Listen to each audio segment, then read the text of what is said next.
Hi friends, ఇవాళ మనము home made మిక్చర్ని తయారు చేసుకుందాము. ముందుగా ఒక బౌల్ తీసుకొని 1 కప్ ఆఫ్ శనగపిండిని, 1/2 కప్ ఆఫ్ బియ్య పిండిని యాడ్ చేసుకొని ఇందులోనే తగినంత కారం, ఉప్పు, పసుపు వేసుకున్న తర్వాత కొద్దిగా వాటర్ని యాడ్ చేసుకుంటూ ఈ విధంగా పిండిని కలుపుకోవాలి.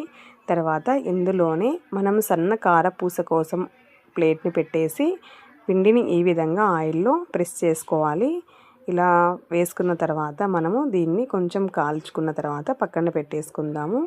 ఇందులోనే దబ్బ షేప్లో ఉన్నటువంటి కారపూసను కూడా మనం ప్రెస్ చేసుకుందామండి. తర్వాత బూందీ కోసం మనం మిగిలిన పిండిని కొద్దిగా వాటర్ వేసుకుంటూ ఈ విధంగా ఒక గరిటెలో వేసుకుంటూ ఇలా హ్యాండ్ షేక్ చేస్తూ ఉంటే మనకి బూందీ అనేది కింద రెడీ అవుతుందండి. ఇలా రెడీ అయిన తర్వాత మనము దీన్ని పక్కన పెట్టేసుకుందాము. తర్వాత ఇందులోనే కార్న్స్, కొద్దిగా కరివేపాకు, పల్లీలని కూడా వేసుకొని అలా మొత్తాన్నిటిని కలుపుకుందాము. ఇలా కొద్దిగా కారం యాడ్ చేసుకుంటూ ఇలా మిక్చర్ని మనము స్మాష్ చేసుకుంటూ కలిపి పెట్టుకుందామండి.